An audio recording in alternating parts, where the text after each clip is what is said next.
The Adventure of Wisteria Lodge, Part 1. The Singular Experience of Mr. John Scott Eccles. I find it recorded in my notebook that it was a bleak and windy day towards the end of March in the year 1892. Holmes had received a telegram while we sat at our lunch, and he had scribbled a reply.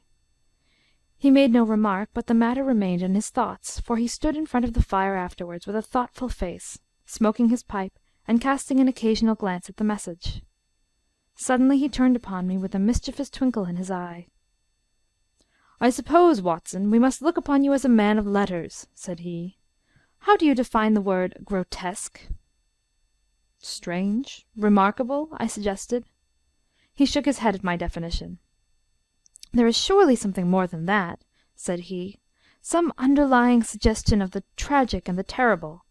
If you cast your mind back to some of those narratives with which you have afflicted a long-suffering public, you will recognize how often the grotesque has deepened into the criminal.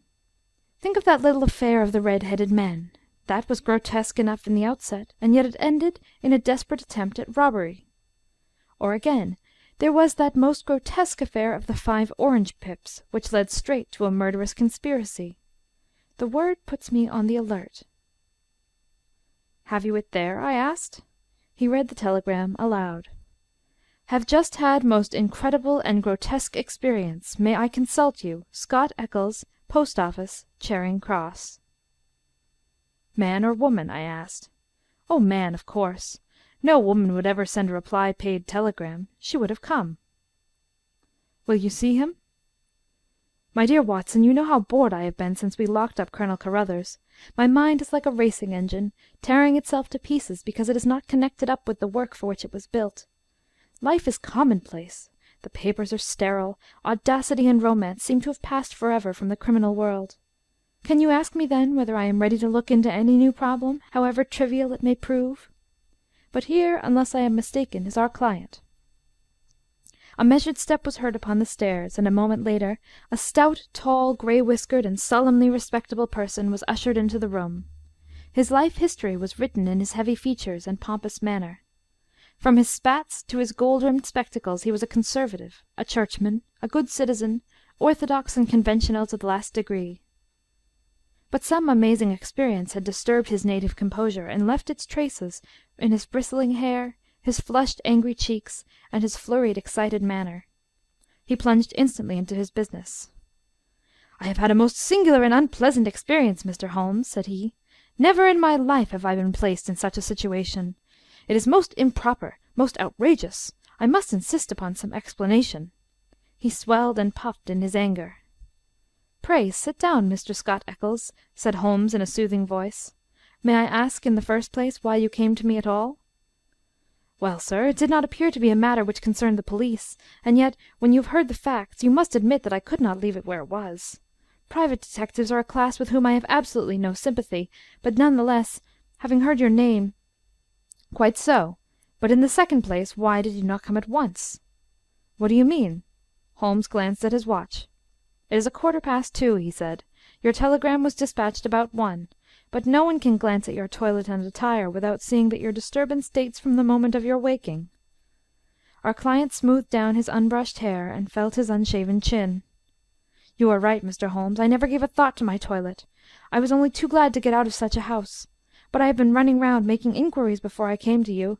I went to the house agents, you know, and they said that Mr. Garcia's rent was paid up all right and that everything was in order at Wisteria Lodge." "Come, come, sir," said Holmes, laughing. "You are like my friend Dr. Watson, who has a bad habit of telling his stories wrong end foremost. Please arrange your thoughts and let me know in their due sequence exactly what those events are which have sent you out unbrushed and unkempt, with dress boots and waistcoat button awry, in search of advice and assistance." Our client looked down with a rueful face at his own unconventional appearance. "I'm sure it must look very bad, Mr. Holmes, and I am not aware that in my whole life such a thing has ever happened before. But I will tell you the whole queer business, and when I have done so you will admit, I'm sure, that there has been enough to excuse me." But his narrative was nipped in the bud. There was a bustle outside, and Mrs. Hudson opened the door to usher in 2 robust and official-looking individuals, one of whom was well known to us as Inspector Gregson of Scotland Yard, an energetic, gallant, and, within his limitations, a capable officer. He shook hands with Holmes and introduced his comrade as Inspector Baines of the Surrey Constabulary. "We are hunting together, Mr. Holmes, and our trail lay in this direction." He turned his bulldog eyes upon our visitor. "Are you Mr. John Scott Eccles of Popham House, Lee?" "I am. We have been following you about all the morning." "You traced him through the telegram, no doubt," said Holmes. "Exactly, Mr. Holmes. We picked up the scent at Charing Cross Post Office and came on here." "But why do you follow me? What do you want?" "We wish a statement, Mr. Scott Eccles, as to the events which led up to the death last night of Mr. Aloysius Garcia, of Wisteria Lodge, near Esher." Our client had sat up with staring eyes, and every tinge of colour struck from his astonished face. "Dead? Did you say he was dead?" "Yes, sir, he is dead." "But how? An accident?" "Murder, if ever there was one upon earth." "Good God, this is awful! You don't mean that I am suspected?" "A letter of yours was found in the dead man's pocket, and we know by it that you had planned to pass last night at his house." "So I did." "Oh, you did you?" Out came the official notebook. "Wait a bit, Gregson," said Sherlock Holmes. "All you desire is a plain statement, is it not? And it is my duty to warn Mr. Scott Eccles that it may be used against him. Mr. Eccles was going to tell us about it when you entered the room. I think, Watson, a brandy and soda would do him no harm. Now, sir, I suggest that you take no notice of this addition to your audience, and that you proceed with your narrative exactly as you would have done had you never been interrupted." Our visitor had gulped off the brandy, and the colour had returned to his face. With a dubious glance at the inspector's notebook, he plunged at once into his extraordinary statement. "I am a bachelor," said he, "and being of a sociable turn, I cultivate a large number of friends. Among these are the family of a retired brewer called Melville, living at Albemarle Mansion, Kensington. It was at his table that I met some weeks ago a young fellow named Garcia. He was, I understood, of Spanish descent, and connected in some way with the embassy. He spoke perfect English, was pleasing in his manners, and as good-looking a man as ever I saw in my life. In some way we struck up quite a friendship, this young fellow and I. He seemed to take a fancy to me from the first, and within 2 days of our meeting he came to see me at Lee. One thing led to another, and it ended in his inviting me out to spend a few days at his house, Wisteria Lodge, between Esher and Oxshott. Yesterday evening I went to Esher to fulfil this engagement." He had described his household to me before I went there. He lived with a faithful servant, a countryman of his own, who looked after all his needs. This fellow could speak English, and did his housekeeping for him. Then there was a wonderful cook, he said, a half-breed, whom he had picked up in his travels, who could serve an excellent dinner. I remember that he remarked what a queer household it was to find in the heart of Surrey, and that I agreed with him, though it has proved a good deal queerer than I thought. I drove to the place, about 2 miles on the south side of Esher. The house was a fair-sized one, standing back from the road, with a curving drive which was banked with high evergreen shrubs. It was an old, tumble-down building in a crazy state of disrepair. When the trap pulled up on the grass-grown drive in front of the blotched and weather-stained door, I had doubts as to my wisdom in visiting a man whom I knew so slightly. He opened the door himself, however, and greeted me with a great show of cordiality. I was handed over to the manservant, a melancholy, swarthy individual, who led the way, my bag in his hand, to my bedroom. The whole place was depressing. Our dinner was tête-à-tête, and though my host did his best to be entertaining, his thoughts seemed to continually wander, and he talked so vaguely and wildly that I could hardly understand him. He continually drummed his fingers on the table, gnawed his nails, and gave other signs of nervous impatience. The dinner itself was neither well served nor well cooked, and the gloomy presence of the taciturn servant did not help to enliven us. I can assure you that many times in the course of the evening I wished that I could invent some excuse which would take me back to Lee. One thing comes back to my memory which may have a bearing upon the business that you two gentlemen are investigating. I thought nothing of it at the time. Near the end of dinner a note was handed in by the servant. I noticed that after my host had read it, he seemed even more distrait and strange than before. He gave up all pretence at conversation and sat, smoking endless cigarettes, lost in his own thoughts, but he made no remark as to the contents. About 11 I was glad to go to bed. Some time later Garcia looked in at my door — the room was dark at the time — and asked me if I had rung. I said that I had not. He apologized for having disturbed me so late, saying that it was nearly 1 o'clock. I dropped off after this, and slept soundly all night. And now I come to the amazing part of my tale. When I woke, it was broad daylight. I glanced at my watch, and the time was nearly 9. I had particularly asked to be called at 8, so I was very much astonished at this forgetfulness. I sprang up and rang for the servant. There was no response. I rang again and again with the same result. Then I came to the conclusion that the bell was out of order. I huddled on my clothes and hurried downstairs in an exceedingly bad temper to order some hot water. You can imagine my surprise when I found that there was no one there. I shouted in the hall. There was no answer. Then I ran from room to room. All were deserted. My host had shown me which was his bedroom the night before, so I knocked at the door. No reply. I turned the handle and walked in. The room was empty, and the bed had never been slept in. He had gone with the rest. The foreign host, the foreign footman, the foreign cook, all had vanished in the night. That was the end of my visit to Wisteria Lodge. Sherlock Holmes was rubbing his hands and chuckling as he added this bizarre incident to his collection of strange episodes. "Your experience is, so far as I know, perfectly unique," said he. "May I ask, sir, what you did then?" "I was furious. My first idea was that I had been a victim of some absurd practical joke. I packed my things, banged the hall door behind me, and set off for Esher, with my bag in hand. I called at Allen Brothers, the chief land agents in the village, and found that it was from this firm that the villa had been rented. It struck me that the whole proceeding could hardly be for the purpose of making a fool of me, and that the main object must be to get out of the rent. It is late in March, so quarter day is at hand. But this theory would not work. The agent was obliged to me for my warning, but told me that the rent had been paid in advance. Then I made my way to town, and called at the Spanish Embassy. The man was unknown there.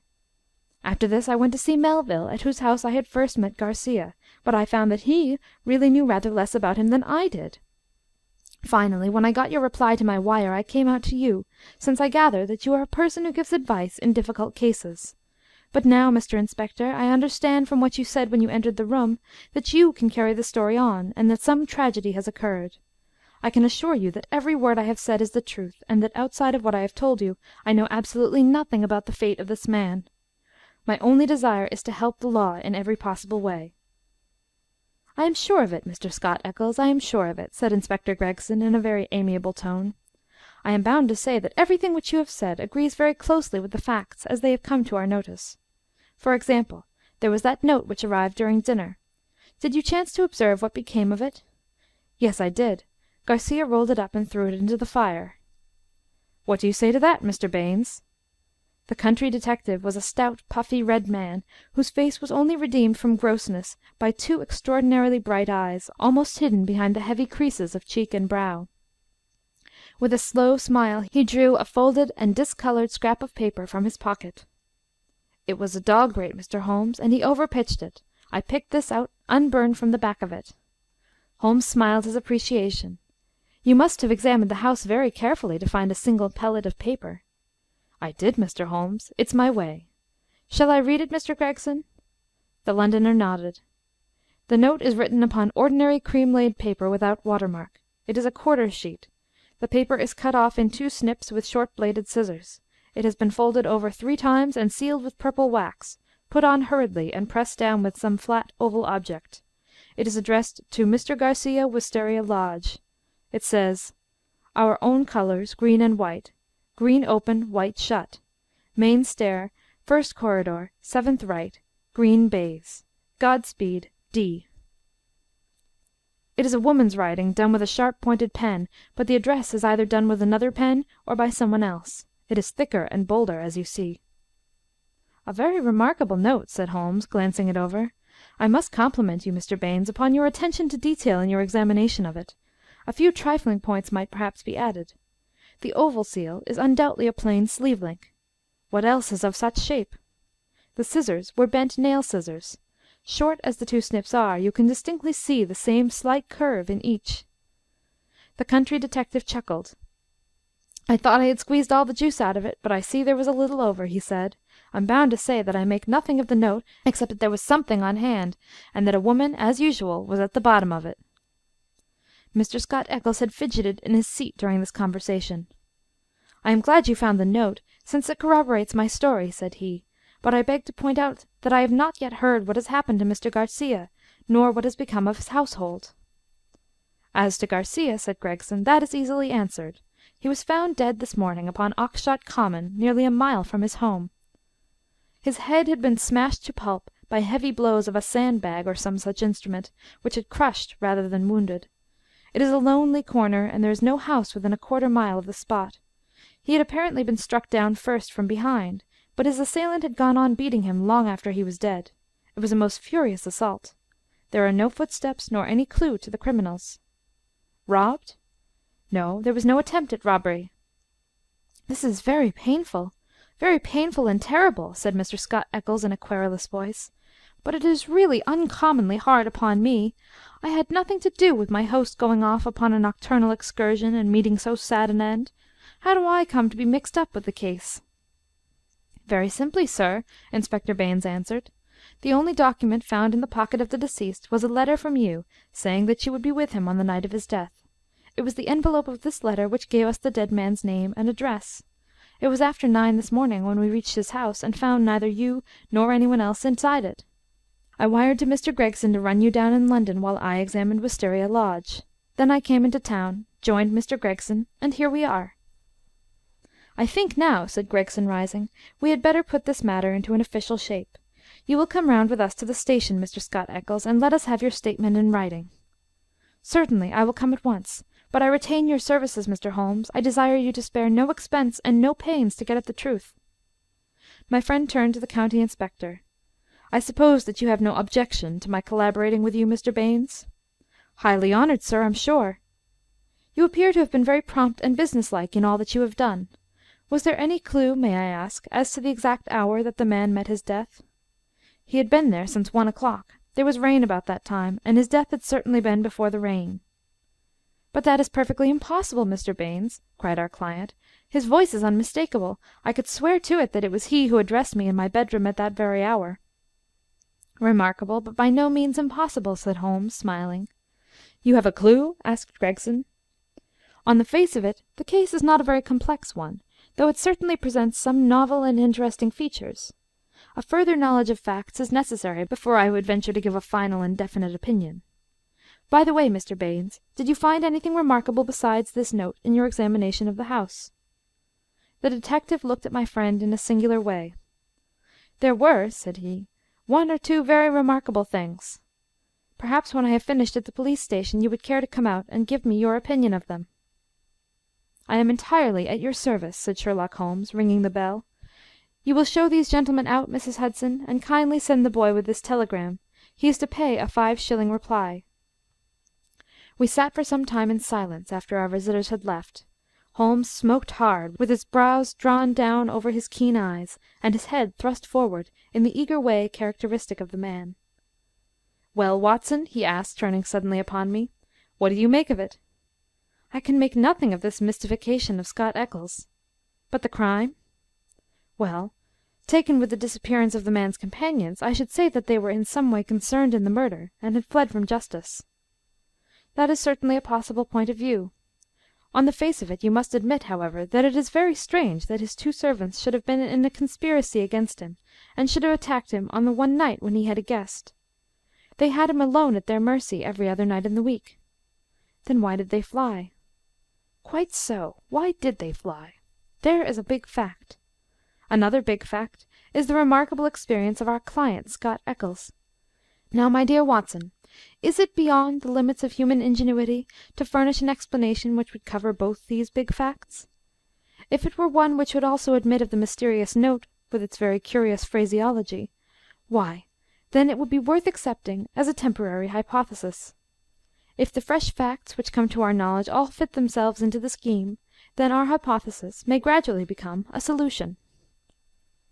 "But what is our hypothesis?"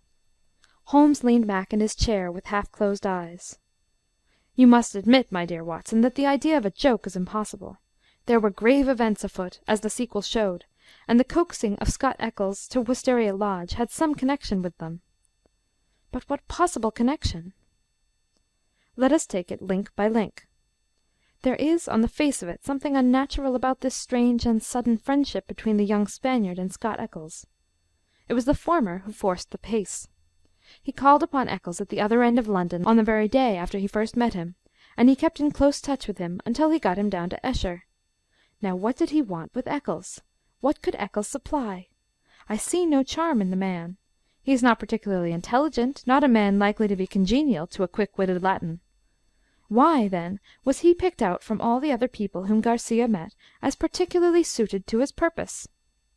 Has he any one outstanding quality? I say that he has.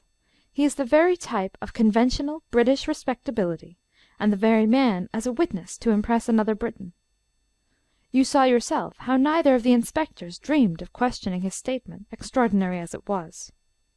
But what was he to witness? Nothing, as things turned out, but everything, had they gone another way. That is how I read the matter. I see. He might have provided an alibi. Exactly, my dear Watson, he might have proved an alibi. We will suppose, for argument's sake, that the household of Wisteria Lodge are confederates in some design. The attempt, whatever it may be, is to come off, we will say, before 1 o'clock. By some juggling of the clocks it is quite possible that they may have got Scott Eccles to bed earlier than he thought, but in any case it is likely that when Garcia went out of his way to tell him that it was 1, it was really not more than 12. If Garcia could do whatever he had to do, and be back by the hour mentioned, he had evidently a powerful reply to any accusation. Here was this irreproachable Englishman, ready to swear in any court of law that the accused was in his house all the time. It was an insurance against the worst. Yes, I see that. But how about the disappearance of the others? I have not all my facts yet, but I do not think there are any insuperable difficulties. Still, it is an error to argue in front of your data. You find yourself insensibly twisting them round to fit your theories. And the message? How did it run? Our own colors, green and white. Sounds like racing. Green open, white shut. That is clearly a signal. Main stair, first corridor, 7th right, green baize. This is an assignation. We may find a jealous husband at the bottom of it all. It was clearly a dangerous quest. She would not have said God speed had it not been so. D. That should be a guide. The man was a Spaniard. I suggest that D stands for Dolores, a common female name in Spain. Good, Watson, very good, but quite inadmissible. A Spaniard would write to a Spaniard in Spanish. The writer of this note is certainly English. Well, we can only possess our souls in patience until this excellent inspector comes back for us. Meanwhile, we can thank our lucky fate which has rescued us for a few short hours from the insufferable fatigues of idleness. An answer had arrived to Holmes' telegram before our Surrey officer had returned. Holmes read it, and was about to place it in his note-book, when he caught a glimpse of my expectant face. He tossed it across with a laugh. "We are moving in exalted circles," said he. The telegram was a list of names and addresses. Lord Harringby, The Dingle; Sir George Folliot, Oxshott Towers; Mr. Hines, J.P., Purdy Place; Mr. James Baker Williams, Forton Old Hall; Mr. Henderson, High Gable; Reverend Joshua Stone, Nether Walsling. "This is a very obvious way of limiting our field of operations," said Holmes. "No doubt Baynes, with his methodical mind, has already adopted some similar plan." "I don't quite understand." "Well, my dear fellow, we have already arrived at the conclusion that the message received by Garcia at dinner was an appointment or an assignation. Now, if the obvious reading of it is correct, and in order to keep this tryst one has to ascend a main stair and seek the 7th door in a corridor, it is perfectly clear that the house is a very large one. It is equally certain that this house cannot be more than a mile or two from Oxshott, since Garcia was walking in that direction, and hoped, according to my reading of the facts, to be back in Wisteria Lodge in time to avail himself of an alibi, which would only be valid up to 1 o'clock. As the number of large houses close to Oxshott must be limited, I adopted the obvious method of sending to the agents mentioned by Scott Eccles and obtaining a list of them. Here they are in this telegram, and the other end of our tangled skein must lie among them. It was nearly 6 o'clock before we found ourselves in the pretty Surrey village of Esher, with Inspector Baynes as our companion. Holmes and I had taken things for the night, and found comfortable quarters at the Bull. Finally, we set out in the company of the detective on our visit to Wisteria Lodge. It was a cold, dark March evening, with a sharp wind and a fine rain beating upon our faces, a fit setting for the wild common over which our road passed, and the tragic goal to which it led us. Part II. The Tiger of San Pedro. A cold and melancholy walk of a couple of miles brought us to a high wooden gate which opened into a gloomy avenue of chestnuts.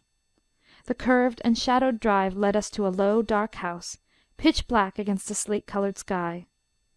From the front window upon the left of the door there peeped a glimmer of feeble light. "There's a constable in possession," said Baynes. "I'll knock at the window." He stepped across the grass plot and tapped with his hand on the pane. Through the fogged glass I dimly saw a man spring up from a chair beside the fire, and heard a sharp cry from within the room. An instant later a white-faced, hard-breathing policeman had opened the door, the candle wavering in his trembling hand. "What's the matter, Walters?" asked Baynes sharply. The man mopped his forehead with his handkerchief and gave a long sigh of relief. "I'm glad you've come, sir. It's been a long evening, and I don't think my nerve is as good as it was." "Your nerve, Walters? I should not have thought you had a nerve in your body." "Well, sir, it's this lonely, silent house, and the queer thing in the kitchen. Then when you tapped at the window I thought it had come again." "That what had come again?" "The devil, sir, for all I know. It was at the window." "What was at the window? And when?" "It was just about 2 hours ago. The light was fading. I was sitting reading in the chair. I don't know what made me look up, but there was a face looking in at me through the lower pane. Lord, sir, what a face it was! I'll see it in my dreams." "Tut, tut, Walters, this is not talk for a police constable." "I know, sir, I know. But it shook me, sir, and there's no use to deny it. It wasn't black, sir, nor was it white, nor any colour that I knew, but a kind of queer shade, like clay with a splash of milk in it. Then there was the size of it. It was twice yours, sir, and the look of it, the great staring goggle eyes, and the line of white teeth like a hungry beast. I tell you, sir, I couldn't move a finger, nor get my breath till it whisked away and was gone. Out I ran and through the shrubbery, but thank God there was no one there." "If I didn't know you were a good man, Walters, I should put a black mark against you for this. If it were the devil himself, a constable on duty should never thank God that he could not lay hands upon him. I suppose the whole thing is not a vision and a touch of nerves." "That, at least, is very easily settled," said Holmes, lighting his little pocket lantern. "Yes," he reported, after a short examination of the grass bed. "A number 12 shoe, I should say. If he was all on the same scale as his foot, he must certainly have been a giant." "What became of him?" "He seems to have broken through the shrubbery and made for the road." "Well," said the inspector, with a grave and thoughtful face, "whoever he may have been, and whatever he may have wanted, he's gone for the present, and we have more immediate things to attend to. Now, Mr. Holmes, with your permission, I will show you round the house." The various bedrooms and sitting rooms had yielded nothing to a careful search. Apparently the tenants had brought little or nothing with them, and all the furniture, down to the smallest details, had been taken over with the house. A good deal of clothing with the stamp of Marks and Company, High Holborn, had been left behind. Telegraphic inquiries had been already made, which showed that Marks knew nothing of his customer save that he was a good payer. Odds and ends, some pipes, a few novels, 2 of them in Spanish, an old-fashioned pin-fire revolver, and a guitar were among the personal property. "Nothing in all this," said Baynes, stalking, candle in hand, from room to room. "But now, Mr. Holmes, I invite your attention to the kitchen." It was a gloomy, high-ceilinged room at the back of the house, with a straw litter in one corner, which served apparently as a bed for the cook. The table was piled with half-eaten dishes and dirty plates, the debris of last night's dinner. "Look at this," said Baynes. "What do you make of it?" He held up his candle before an extraordinary object which stood at the back of the dresser. It was so wrinkled and shrunken and withered that it was difficult to say what it might have been.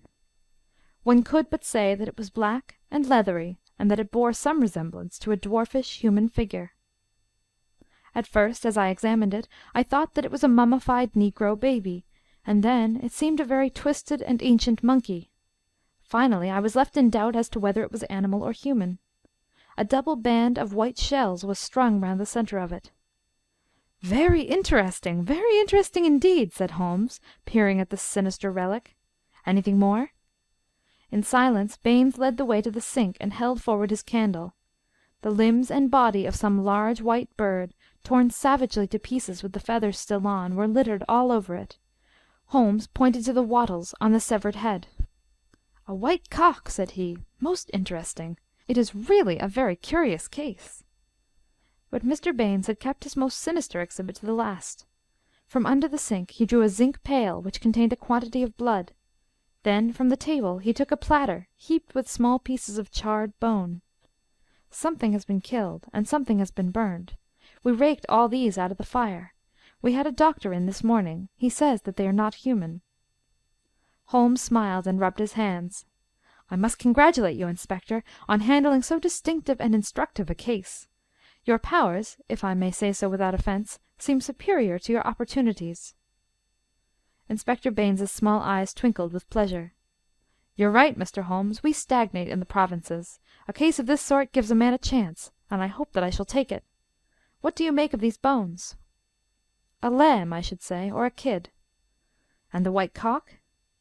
"Curious, Mr. Baynes, very curious. I should say almost unique." "Yes, sir, there must have been some very strange people with some very strange ways in this house. One of them is dead. Did his companions follow and kill him? If they did, we should have them, for every port is watched. But my own views are different. Yes, sir, my own views are very different." "You have a theory, then?" "And I'll work it myself, Mr. Holmes. It's only due to my own credit to do so. Your name is made, but I have still to make mine. I should be glad to be able to say afterwards that I had solved it without your help." Holmes laughed good-humouredly. "Well, well, Inspector," said he, "do you follow your path, and I will follow mine. My results are always very much at your service if you care to apply to me for them.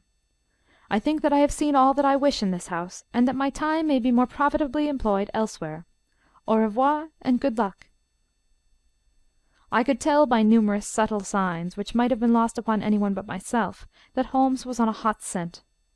As impassive as ever to the casual observer, there were none the less a subdued eagerness and a suggestion of tension in his brightened eyes and brisker manner, which assured me that the game was afoot. After his habit he said nothing, and after mine I asked no questions. Sufficient for me to share the sport and lend my humble help to the capture without distracting that intent brain with needless interruption. All would come round to me in due time. I waited, therefore, but to my ever-deepening disappointment I waited in vain. Day succeeded day, and my friend took no step forward. One morning he spent in town, and I learned from a casual reference that he had visited the British Museum. Save for this one excursion, he spent his days in long and often solitary walks, or in chatting with a number of village gossips whose acquaintance he had cultivated. "I'm sure, Watson, a week in the country will be invaluable to you," he remarked. "It is very pleasant to see the first green shoots upon the hedges, and the catkins on the hazels once again. With a spud, a tin box, and an elementary book on botany, there are instructive days to be spent here." He prowled about with this equipment himself, but it was a poor show of plants which he would bring back of an evening.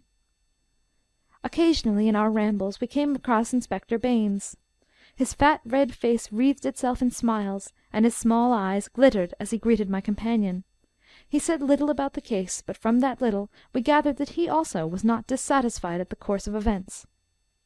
I must admit, however, that I was somewhat surprised when, some 5 days after the crime, I opened my morning paper to find in large letters, "The Oxshott Mystery. A solution.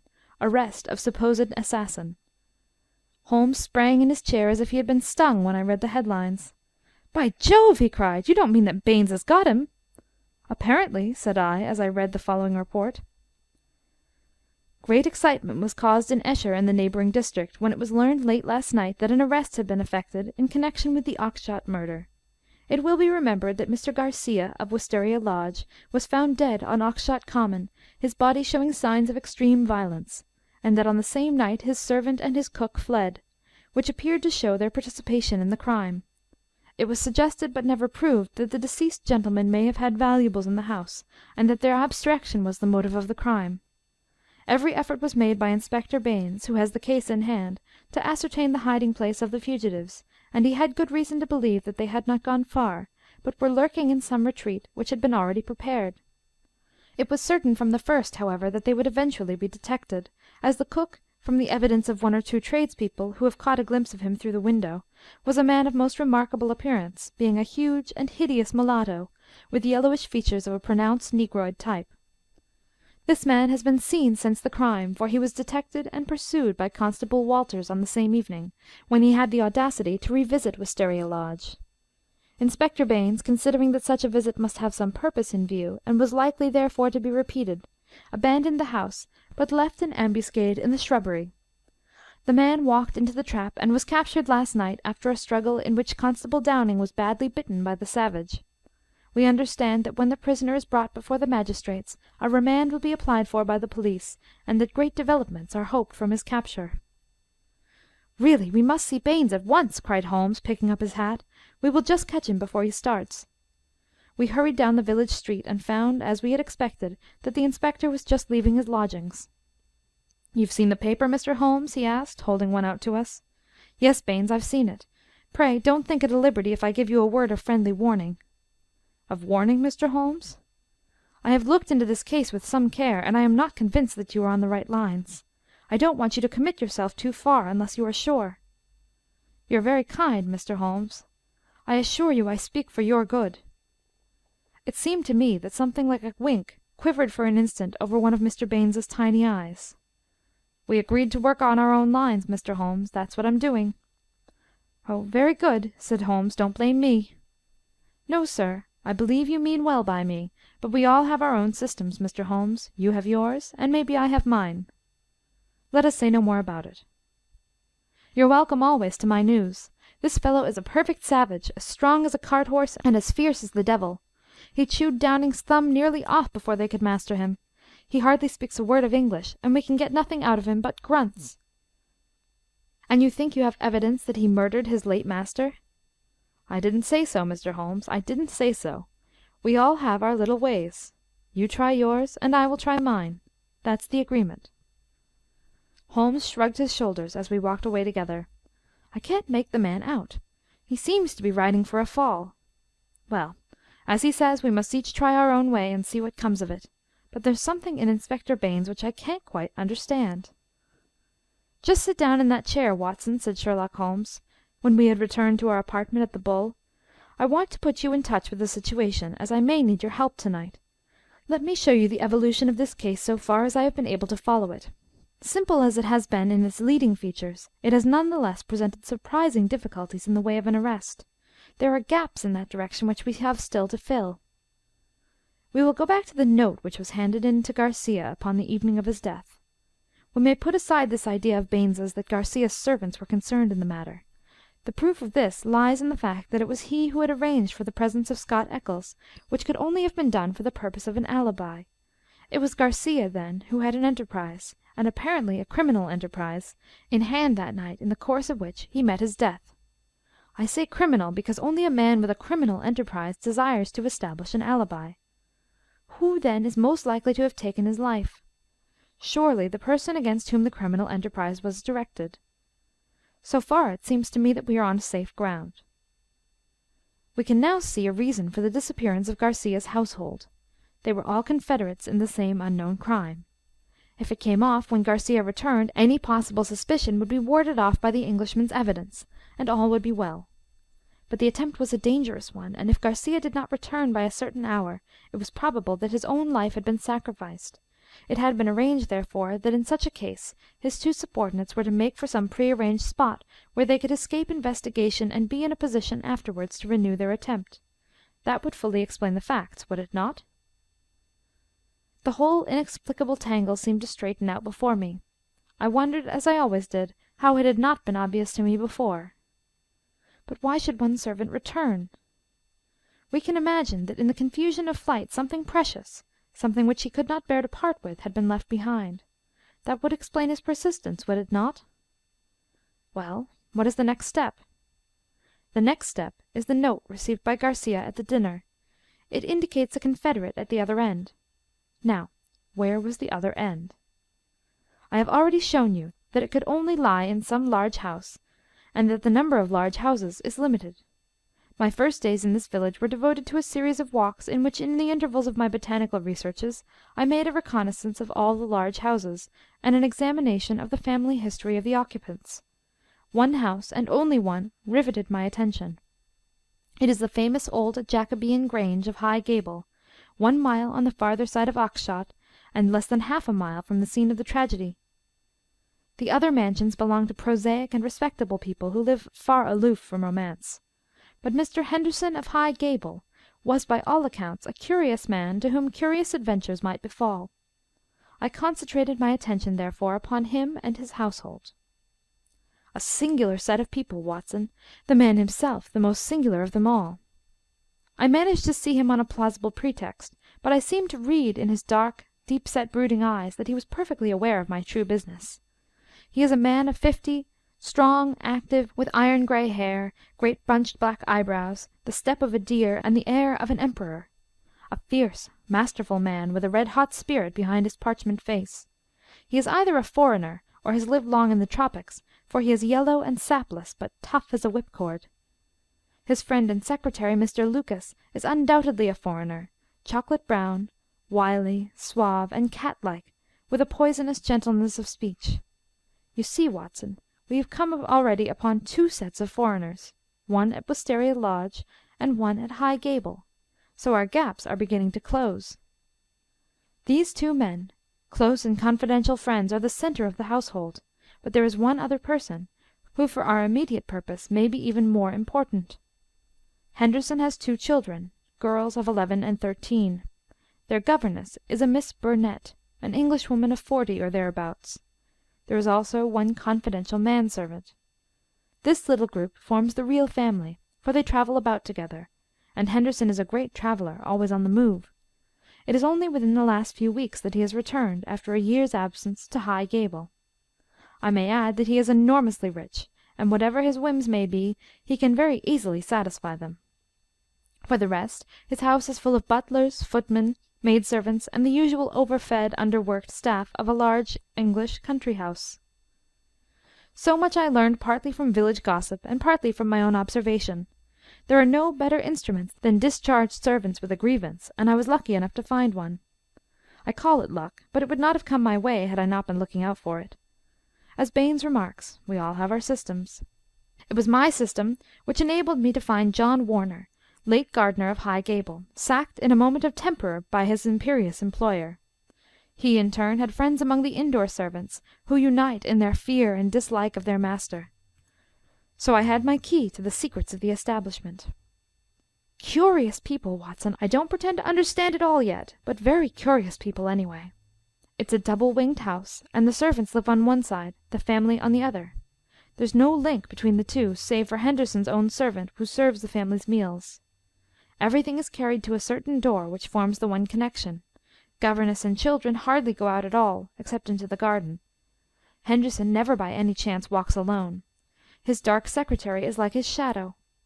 The gossip among the servants is that their master is terribly afraid of something. Sold his soul to the devil in exchange for money, says Warner, and expects his creditors to come up and claim his own. Where they came from, or who they are, nobody has an idea. They are very violent. Twice Henderson has lashed at folk with his dog-whip, and only his long purse and heavy compensation have kept him out of the courts. Well now, Watson, let us judge the situation by this new information. We may take it that the letter came out of this strange household, and was an invitation to Garcia to carry out some attempt which had already been planned. Who wrote the note? It was some one within the citadel, and it was a woman. Who, then, but Miss Burnett, the governess? All our reasoning seems to point that way. At any rate, we may take it as a hypothesis, and see what consequences it would entail. I may add that Miss Burnett's age and character make it certain that my first idea, that there might be a love interest in our story, is out of the question. If she wrote the note, she was presumably the friend and confederate of Garcia. What, then, might she be expected to do if she heard of his death? If he met it in some nefarious enterprise, her lips might be sealed. Still, in her heart she must retain bitterness and hatred against those who had killed him, and would presumably help, so far as she could, to have revenge upon them. Could we see her, then, and try to use her? That was my first thought. But now we come to a sinister fact. Miss Burnett has not been seen by any human eye since the night of the murder. From that evening she has utterly vanished. Is she alive? Has she perhaps met her end on the same night as the friend whom she had summoned? Or is she merely a prisoner? There is the point which we still have to decide. You will appreciate the difficulty of the situation, Watson. There is nothing upon which we can apply for a warrant. Our whole scheme might seem fantastic if laid before a magistrate. The woman's disappearance counts for nothing, since in that extraordinary household any member of it might be invisible for a week. And yet she may at the present moment be in danger of her life. All I can do is to watch the house and leave my agent, Warner, on guard at the gates. We can't let such a situation continue. If the law can do nothing, we must take the risk ourselves." "What do you suggest?" "I know which is her room. It is accessible from the top of an outhouse. My suggestion is that you and I go to-night and see if we can strike at the very heart of the mystery." It was not, I must confess, a very alluring prospect. The old house, with its atmosphere of murder, the singular and formidable inhabitants, the unknown dangers of the approach, and the fact that we were putting ourselves legally in a false position, all combined to damp my ardour. But there was something in the ice-cold reasoning of Holmes which made it impossible to shrink from any adventure which he might recommend. One knew that thus, and only thus, could a solution be found. I clasped his hand in silence, and the die was cast. But it was not destined that our investigation should have so adventurous an ending. It was about 5 o'clock, and the shadows of the March evening were beginning to fall, when an excited rustic rushed into our room. "They've gone, Mr. Holmes! They went by the last train! The lady broke away, and I've got her in a cab downstairs." "Excellent, Warner!" cried Holmes, springing to his feet. "Watson, the gaps are closing rapidly." In the cab was a woman, half collapsed from nervous exhaustion. She bore upon her aquiline and emaciated face the traces of some recent tragedy. Her head hung listlessly upon her breast, but as she raised it and turned her dull eyes upon us, I saw that her pupils were dark dots in the centre of the broad grey iris. She was drugged with opium. "I watched at the gate, same as you advised, Mr. Holmes," said our emissary, the discharged gardener. "When the carriage came out, I followed it to the station. She was like one walking in her sleep, but when they tried to get her into the train she came to life and struggled.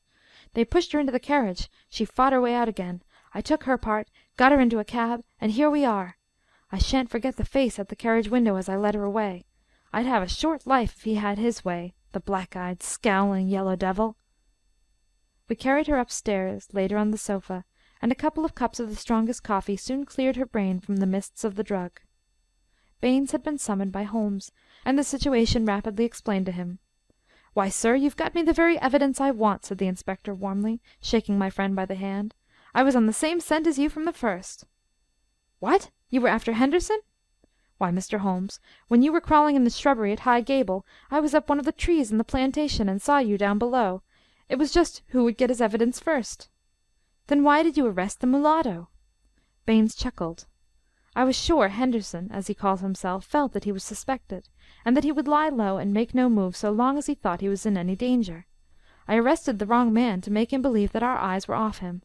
I knew he would be likely to clear off then, and give us a chance of getting at Miss Burnett." Holmes laid his hand upon the inspector's shoulder. "You will rise high in your profession. You have instinct and intuition," said he.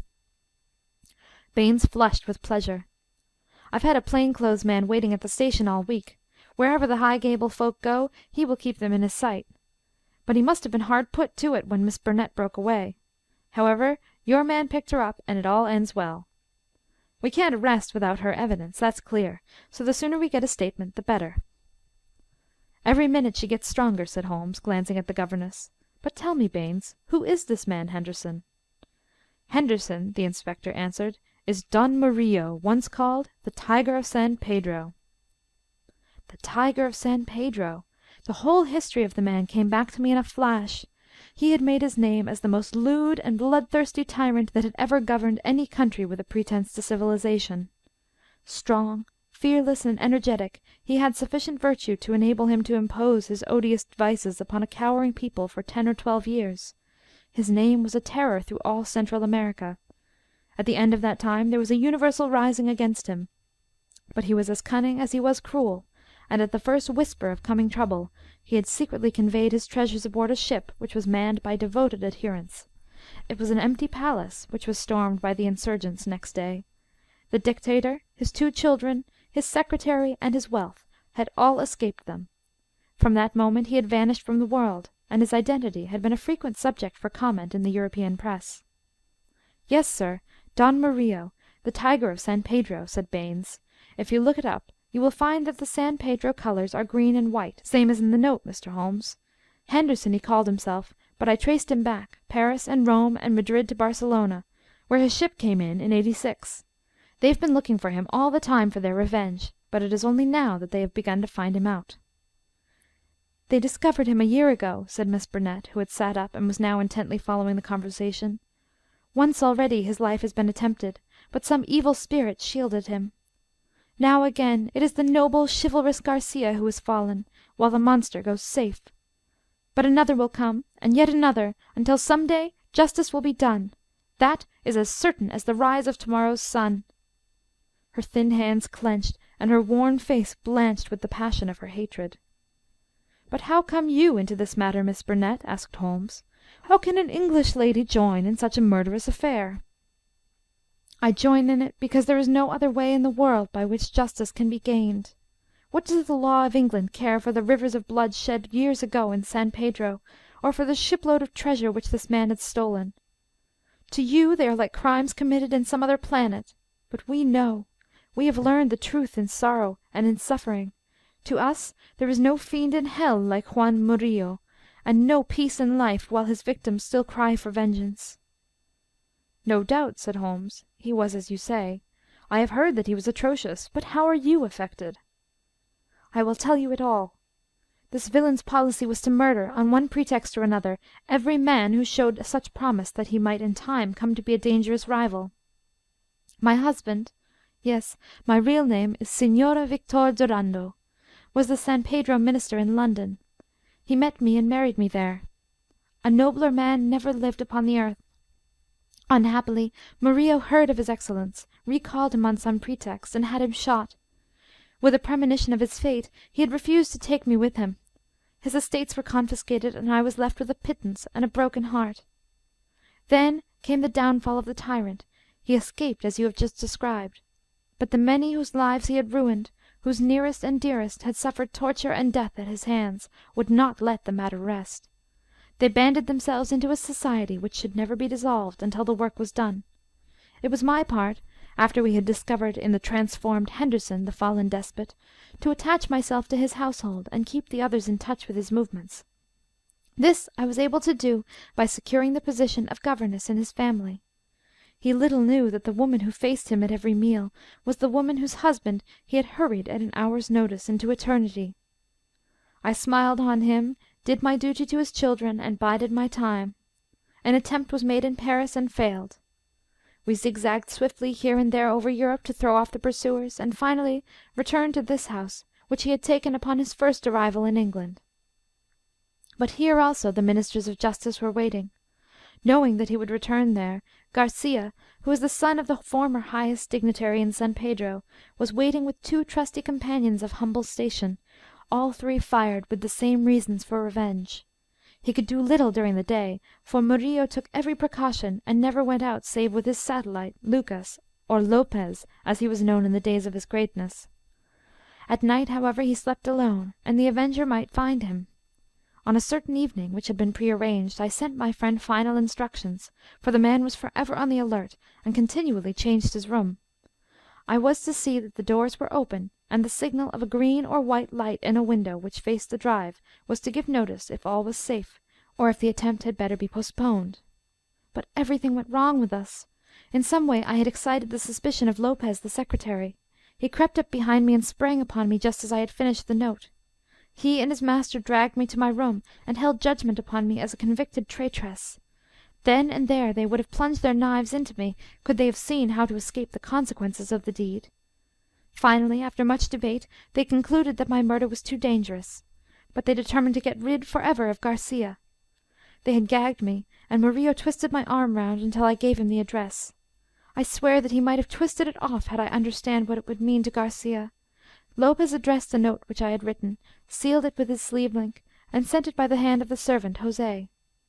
How they murdered him I do not know, save that it was Murillo's hand who struck him down, for Lopez had remained to guard me. I believe he must have waited among the gorse bushes through which the path winds, and struck him down as he passed. At first they were of a mind to let him enter the house, and to kill him as a detected burglar, but they argued that if they were mixed up in an inquiry, their own identity would at once be publicly disclosed, and they would be open to further attacks. With the death of Garcia, the pursuit might cease, since such a death might frighten others from the task. All would now have been well for them, had it not been for my knowledge of what they had done. I have no doubt that there were times when my life hung in the balance. I was confined to my room, terrorized by the most horrible threats, cruelly ill-used to break my spirit. See this stab on my shoulder, and the bruises from end to end of my arms, and a gag was thrust into my mouth on the one occasion when I tried to call from the window. For 5 days this cruel imprisonment continued, with hardly enough food to hold body and soul together. This afternoon a good lunch was brought me, but the moment after I took it, I knew that I had been drugged. In a sort of dream I remember being half led, half carried to the carriage. In the same state I was conveyed to the train. Only then, when the wheels were almost moving, did I suddenly realize that my liberty lay in my own hands. I sprang out, they tried to drag me back, and had it not been for the help of this good man who led me to the cab, I should never have broken away. Now, thank God, I am beyond their power for ever." We had all listened intently to this remarkable statement. It was Holmes who broke the silence. "Our difficulties are not over," he remarked, shaking his head. "Our police work ends, but our legal work begins." "Exactly," said I. "A plausible lawyer could make it out as an act of self-defense. There may be 100 crimes in the background, but it is only on this one that they can be tried." "Come, come," said Baynes cheerily. "I think better of the law than that. Self-defense is one thing. To entice a man in cold blood with the object of murdering him is another, whatever danger you may fear from him. No, no, we shall all be justified when we see the tenants of High Gable at the next Guildford Assizes." It is a matter of history, however, that a little time was still to elapse before the tiger of San Pedro should meet with his deserts. Wily and bold, he and his companion threw their pursuer off their track by entering a lodging-house in Edmonton Street, and leaving by the back gate into Curzon Square. From that day they were seen no more in England. Some 6 months afterwards, the Marquess of Montalva and Signor Rulli, his secretary, were both murdered in their rooms at the Hotel Escurial at Madrid. The crime was ascribed to Nihilism, and the murderers were never arrested. Inspector Baynes visited us at Baker Street with a printed description of the dark face of the secretary, and of the masterful features, the magnetic black eyes, and the tufted brows of his master. We could not doubt that justice, if belated, had come at last. "A chaotic case, my dear Watson," said Holmes over an evening pipe. "It will not be possible for you to present it in that compact form which is dear to your heart. It covers 2 continents, concerns 2 groups of mysterious persons, and is further complicated by the highly respectable presence of our friend Scott Eccles, whose inclusion shows me that the deceased Garcia had a scheming mind and a well-developed instinct of self-preservation. It is remarkable only for the fact that amid a perfect jungle of possibilities, we, with our worthy collaborator, the inspector, have kept our close hold on the essentials, and so been guided along the crooked and winding path. Is there any point which is not quite clear to you? The object of the mulatto cook's return? I think that the strange creature in the kitchen may account for it. The man was a primitive savage from the backwoods of San Pedro, and this was his fetish. When his companion and he had fled to some prearranged retreat, already occupied no doubt by a confederate, the companion had persuaded him to leave so compromising an article of furniture, but the mulatto's heart was with it, and he was driven back to it next day, when, on reconnoitring through the window, he found Policeman Walters in possession. He waited 3 days longer, and then his piety or his superstition drove him to try once more. Inspector Baynes, who, with his usual astuteness, had minimized the incident before me, had really recognized its importance, and left a trap into which the creature walked. Any other point, Watson? The torn bird, the pail of blood, the charred bones, and all the mystery of that weird kitchen? Holmes smiled as he turned up an entry in his notebook. "I spent a morning in the British Museum reading up on that and other points. Here is a quotation from Eckermann's Voodooism and the Negroid Religions. The true Voodoo worshipper attempts nothing of importance without certain sacrifices which are intended to propitiate his unclean gods. In extreme cases these rites take the form of human sacrifices, followed by cannibalism. The more usual victims are a white cock which is plucked in pieces alive, or a black goat whose throat is cut and body burned. So you see our savage friend was very orthodox in his ritual. It is grotesque, Watson," Holmes added, as he slowly fastened his notebook, "but, as I have had occasion to remark, there is but one step from the grotesque to the horrible." End of The Adventure at Wisteria Lodge, Part II.